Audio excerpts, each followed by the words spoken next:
With us here today, we have our very own professor in training, Josh Allen, here to talk to us and explain the origins of solar panel technology. Josh? It wasn't until 1954 that the first solar panels were made using silicon to power everyday objects. In 1839, French scientist Edmond Becquerel discovered that some materials, when introduced to sunlight, produce electricity. Now solar panels are becoming a widespread commodity across America as people are looking to cut energy costs and keep the environment healthy. As we learned a couple weeks ago in class, the sun radiates low packs of energy called photons. Photons travel as different forms of light with varying frequencies. Different frequencies of light interact with solar cells in different ways.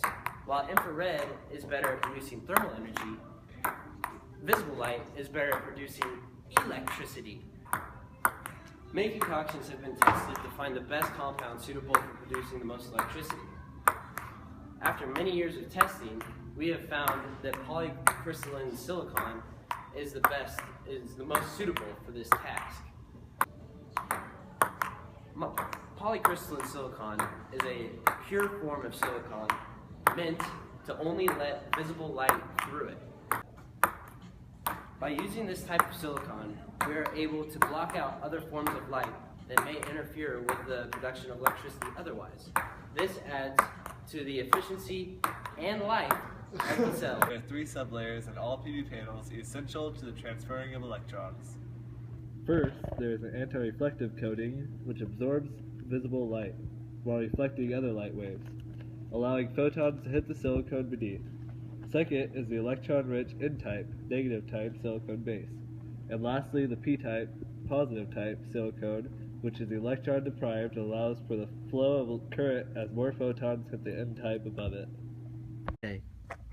When these photons hit the initial N-type silicon layer of the solar cell, the electrons inside are energized and begin to bounce around.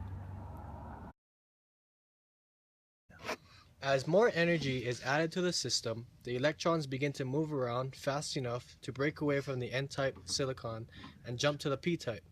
This process is called the photoelectric effect.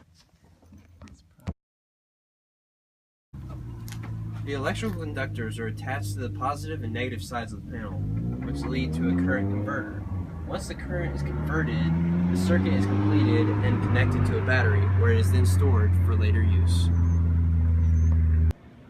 By stripping the electrons from the N-type material in the panels, the photons released from the sun ionizes the silicon and boron atoms, thus creating charged particles. These particles are attracted by an equal and opposite charge coming from the P-type material, which then initiates the phenomena of electrical generation. The future is looking bright for solar cell technology. New discoveries are made every day to increase the efficiency and stop the destruction of our planet. We feel it is up to us to one day achieve harmony between man and nature.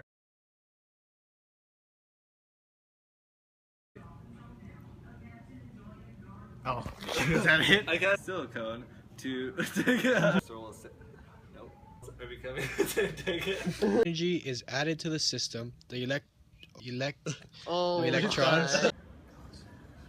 Should I say P-type or positive type? How's my hands?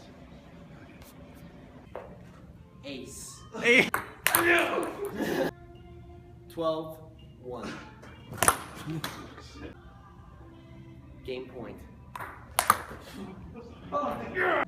Deuce. That was a miss. Whoa.